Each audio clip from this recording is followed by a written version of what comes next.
বিসমিল্লাহির রহমানির রহিম। সুপ্রিয় শিক্ষার্থীবৃন্দ, আজকে আমরা শিখব ওই ক্লাস 6 এর ইসলাম নবম শিক্ষা থেকে নৈতিক ও মানবিক মূল্যবোধ প্রতিষ্ঠায় হাদিস সম্পর্কে আমরা জানব।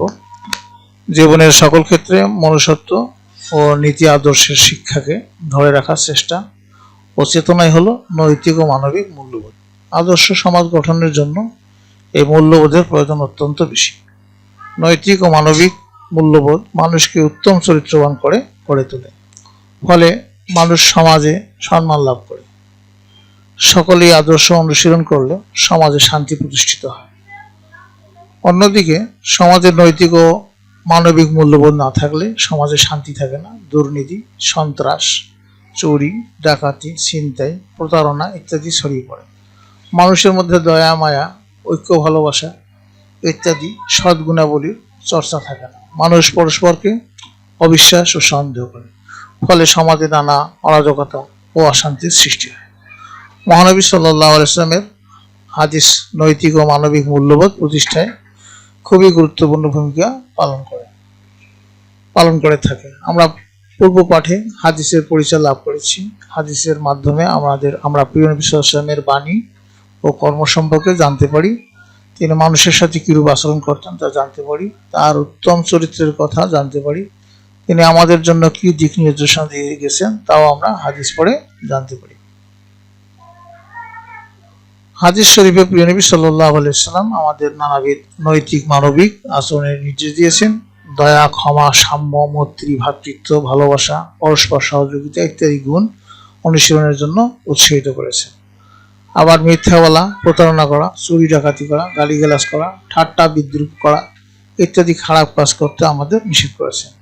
হিংসা, বিদ্বেষ, গর্ব, অহংকার, খোসামত, তোষামত ইত্যাদি খারাপ অভ্যাস, এগুলো মানবিক আদর্শের বিপরীত। এগুলো নৈতিক মূল্যবোধকে ধ্বংস করে।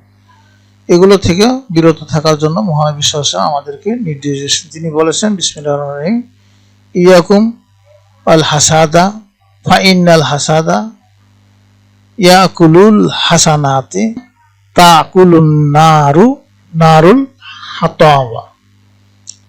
অর্থ হচ্ছে, তোমরা হিংসা থেকে বিরত থাকবে, কেননা আগুন যেমন কাঠকে পুড়িয়ে দেয়, হিংসাও তেমনি নেক আমল সমূহকে ধ্বংস করে দেয়। এটা আবু দাউদ শরীফ। সদ্গুণাবলীর অনুশীলন অসৎ গুণাবলী থেকে বেঁচে থাকার মাধ্যমে আমরা উত্তম চরিত্রবান হতে পারি। এগুলো আমাদের নৈতিক ও মানবিক মূল্যবোধ রক্ষায়ও সাহায্য করে। এভাবে হাদিস শিক্ষা আমাদের নৈতিক ও মানবিক মূল্যবোধ সম্পন্ন মানুষ হিসেবে গড়ে তোলে। হাদিস শরীফে মহানবী সাল্লাল্লাহু আলাইহি ওয়াসাল্লাম এর জীবন চরিত্র ও উত্তম চরিত্রের আদর্শ বর্ণিত আছে। আমাদের প্রিয় নবী সাল্লাল্লাহু আলাইহি ওয়াসাল্লাম সর্বোত্তম চরিত্রের অধিকারী। আল্লাহ তাআলা স্বয়ং রাসূল সাল্লাল্লাহু আলাইহি ওয়াসাল্লামকে বলেছেন,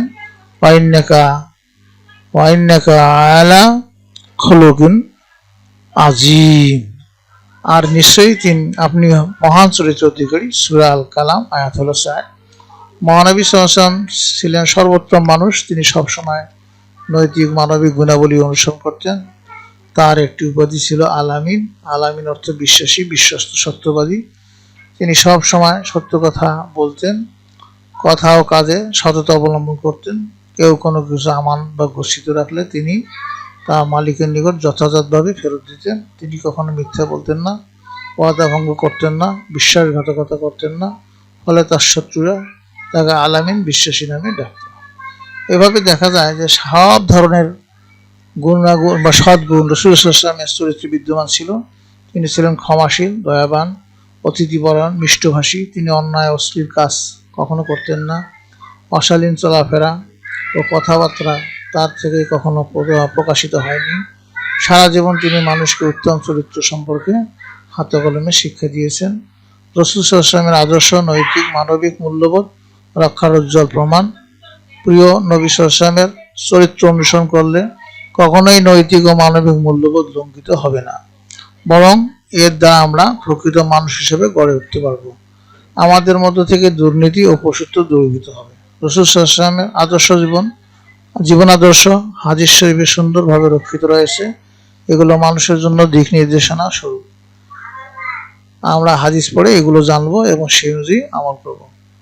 প্রিয় শিক্ষার্থীবৃন্দ, আমরা পরবর্তী ক্লাসে এই 3 নম্বর অধ্যায়ের অনুশীলনের সকল প্রশ্ন উত্তরগুলো জেনে নেব। তো তোমাদের সার্বিক মঙ্গল সুস্বাস্থ্য কামনা করে আজকে এখানে বিদায় নিচ্ছি। খোদা হাফেজ।